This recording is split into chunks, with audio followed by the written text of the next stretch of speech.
আপনি যদি বর্তমান পৃথিবীর দিকে তাকান তাহলে দেখবেন যে ইসলামের বিরুদ্ধে এত ষড়যন্ত্র, এত কনস্পাইরেসি, এত অত্যাচার, অপারেশন, এত কিছুর পরেও ইসলাম হচ্ছে world's fastest growing religion right now. তো আপনি পশ্চিমা বিশ্বে দেখেন প্রতি জুমাবারে অনেক অমুসলিম, নন মুসলিম, ইহুদি, খ্রিস্টান, এইথিস্ট, সংশয়বাদী, অ্যান্টাগনিস্ট তারা এসে শাহাদা বাণী পড়ে মুসলমান হয়ে যাচ্ছে প্রতি জুমাবার। নারী পুরুষ নির্বিশেষে, আস্তিক নাস্তিক নির্বিশেষে প্রতি জুমাবারে তারা এসে শাহাদা পড়ে মুসলমান হয়ে যাচ্ছে। রাস্তাঘাটেও আমাদের পশ্চিমা বিশ্বের দায়ীরা রাস্তার মধ্যেও দাওয়াতি কাজ করে, আলহামদুলিল্লাহ। এটাকে স্ট্রিট দাওয়া বলে। এই যে এরকম টেবিল নিয়ে বসে কোরআনের ট্রান্সলেশন নিয়ে, কিছু ইসলামের সহজ সরল বই নিয়ে তারা নন মুসলিমদের সাথে ইসলাম নিয়ে কথা বলে, আর ওরা খুব ফ্রেন্ডলি মানুষের সাথে মেশে কথা বলে, ফলে ইজিলি তাদেরকে অ্যাপ্রোচ করা যায়। তো তাদেরকে অনেকে জিজ্ঞেস করে যে তোমার ধর্ম কি, তোমার বাবার ধর্ম কি, what do you think about life after death, মৃত্যুর পরের জীবন নিয়ে তোমার ভাবনা কি, তোমার দাদা কোথায় গেল, তোমার বাবা কোথায়, তো চলে গেছে, তুমিও কোথায় যাবা। এইভাবে যখন জিজ্ঞেস করে নন মুসলিমদেরকে, তাদেরকে যখন ভাবায়, ভাবাতে ভাবাতে ভাবাতে ভাবাতে ইসলামের বাণীগুলো যখন তাদের সামনে পেশ করে, তারা যখন কনভিন্সড হয়, অনেক ক্রিশ্চিয়ান, অনেক জুইশ,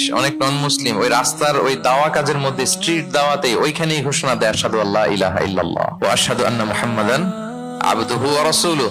রাস্তায় আধা ঘন্টা দাওয়া কাজের মধ্যেই ওরা কনভিন্সড হয়ে মুসলমান হয়ে যায়। গোটা বিশ্বব্যাপী এভাবে ইসলামকে আল্লাহ তাআলা ছড়িয়ে দিচ্ছেন। কেউ এর অগ্রগতিকে থামায় রাখতে পারবে না, অসম্ভব।